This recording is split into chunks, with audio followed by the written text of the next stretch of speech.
अरे आप लोग इस सरकार काम करने वाली सरकार कहाँ है? जमाइयों की सरकार है और मेहरारू आयोग बनाने की बात कर रहे हैं अब तेजस्वी यादव। तो धार्मिक न्यास में क्या बकरा काटने वाले को बना दिया जाए? एनडीए में ऑल इज वेल है क्योंकि चिराग पासवान और जीतन राम मांझी दो दलित नेताओं के बीच में खींचतान देखी जा रही है। हम महाठगबंधन के लोग नहीं हैं। तेजस्वी यादव परसों प्रेस कॉन्फ्रेंस कर रहे थे, उन्होंने कहा कि मेरा गला चिल्ला चिल्ला कर खराब हो गया है, लेकिन मुख्यमंत्री मेरे पत्र का जवाब नहीं दे रहे हैं। काहे नहीं दे रहे हैं जवाब? आप जवाब तो लेने लायक आदमी ही नहीं है। रामविलास जी पे, चिराग जी पे भी हमला कर रहे हैं, कह रहे हैं मृणाल पासवान को बना दिया। बताइए। तेजस्वी यादव जी इसलिए कह रहे हैं कि हम बनाएंगे तो बदनाम हो जाएंगे, इन्हीं लोग से बनवा ले कि आने वाला समय जो हमारी सरकार अगर कहीं धोखा से बन जाए तो हमारे दामाद और जमाई और मेहरारू को गद्दी। बिहार सरकार अचेत अवस्था में चली गई है, यहाँ पे जमाई आयोग बना देना चाहिए और अब तो मेहरारू आयोग बना देना चाहिए।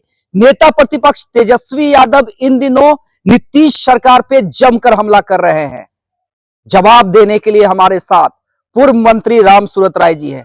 अरे आप लोग इस सरकार काम करने वाली सरकार कहाँ है? जमाइयों की सरकार है और मेहरारू आयोग बनाने की बात कर रहे हैं अब तेजस्वी यादव। तेजस्वी यादव जी इसलिए कह रहे हैं कि हम बनाएंगे तो बदनाम हो जाएंगे, इन्हीं लोग से बनवा ले कि आने वाला समय जो हमारी सरकार अगर कहीं धोखा से बन जाए तो हमारे दामाद और जमाई और मेहरारू को गद्दी मिल जाए।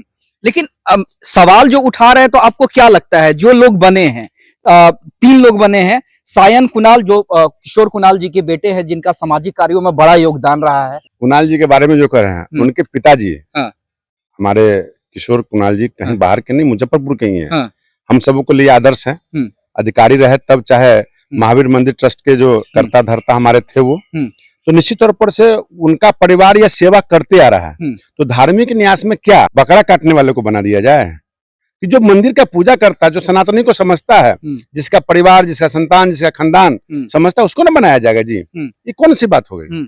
रामविलास जी पे, चिराग जी पे भी हमला कर रहे हैं, कह रहे हैं मृणाल पासवान को बना दिया। बताइए।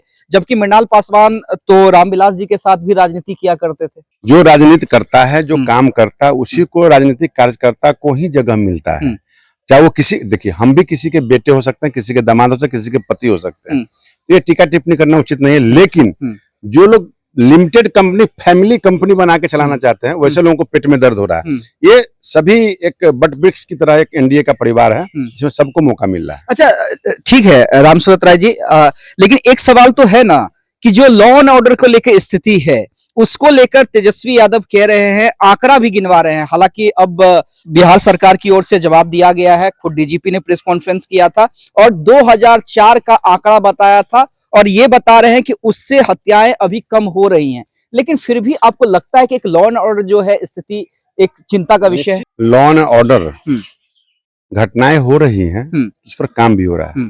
जहां पदाधिकारी गड़बड़ कर रहे हैं उनको सस्पेंड भी किया जा रहा है, ट्रांसफर भी किया जा रहा है, स्पीडी ट्रायल चला के उनको सजा भी दिलवाया जा रहा है। लेकिन एक समय वो याद कीजिए, जिस समय में अगर घटनाएं घटती थी तो एफआईआर भी नहीं होता था। आज एफआईआर भी होता है, स्पीडी ट्रायल भी होता है, सजा भी होता है, फांसी भी होता है, जेल भी जाते हैं। और रही बात कि क्राइम बढ़ा है, तो हमको आपको उस आंकड़े में जाना होगा, जो आंकड़े का खेल देखते हैं लोग कि ज्यादा हुआ कम हुआ। उस समय की जनसंख्या क्या थी, आज की जनसंख्या क्या है? उस समय कितने लोग साथिर थे, अभी कितने लोग साथिर हो रहे हैं? सोशल मीडिया आने के बाद कितना क्राइम बढ़ा है? जमीनी विवाद के कारण कितना क्राइम बढ़ा है? यानी कहीं ना कहीं वर्क आउट हो रहा है, एक्सरसाइज हो रहा है। तो अच्छे लोग भी निकल के आ रहे हैं, बुरे लोग भी निकल के आ रहे हैं। तो संख्या निश्चित तौर पर बढ़ा होगा, मैं नहीं कह सकता हूँ। लेकिन आज ये सरकार के अंदर अगर कोई घटनाएं घटती है तो तुरंत हमारे नेता हो चाहे अधिकारी हो, उस पर तुरंत कार्रवाई करते हैं। अच्छा एक सवाल ये भी है कि नेता प्रतिपक्ष तेजस्वी यादव परसों प्रेस कॉन्फ्रेंस कर रहे थे, उन्होंने कहा कि मेरा गला चिल्ला चिल्ला कर खराब हो गया है, लेकिन मुख्यमंत्री मेरे पत्र का जवाब नहीं दे रहे हैं। काहे नहीं दे रहे हैं जवाब आप लोग? भाई जवाब लेने लायक है ये नहीं है तो जवाब क्या लेंगे? वो जवाब तो लेने लायक आदमी ही नहीं है।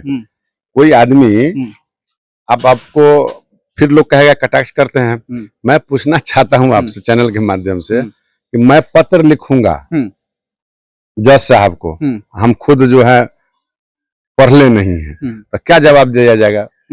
अच्छा ठीक है, एक आखिरी सवाल जाते जाते आपसे मैं कर लेता हूं, एनडीए में सब ठीक है ना? एनडीए काहे कि क्योंकि देखिए महागठबंधन में कई सारे बैठकें हो चुकी हैं, हालांकि तेजस्वी के नाम पे सहमति अभी तक नहीं बन पाई है।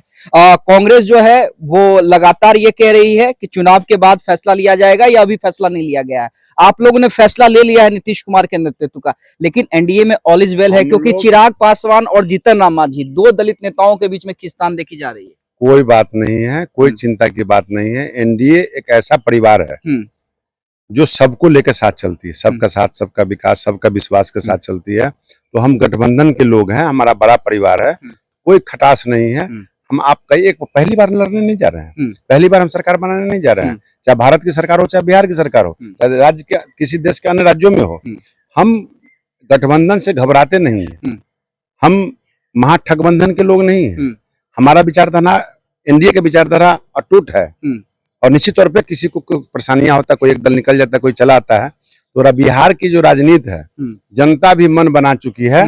नीतीश मोदी के नेतृत्व में, एनडीए के नेतृत्व में ये सरकार पुनः बनने वाली है, घबराने की जरूरत 25 में 225 तो कहिए, अगर पब्लिक चाले तो सुपरा साफ हो जाएगा। चलिए, पब्लिक चाले तो सुपरा साफ हो जाएगा, ये कहना है राम सूरत राय का। करारा जवाब दिया है तेजस्वी यादव को, इशारों में कह दिया है कि जिनके घर शीशे के होते हैं वो दूसरों के घर पे पत्थर नहीं फेंका करते।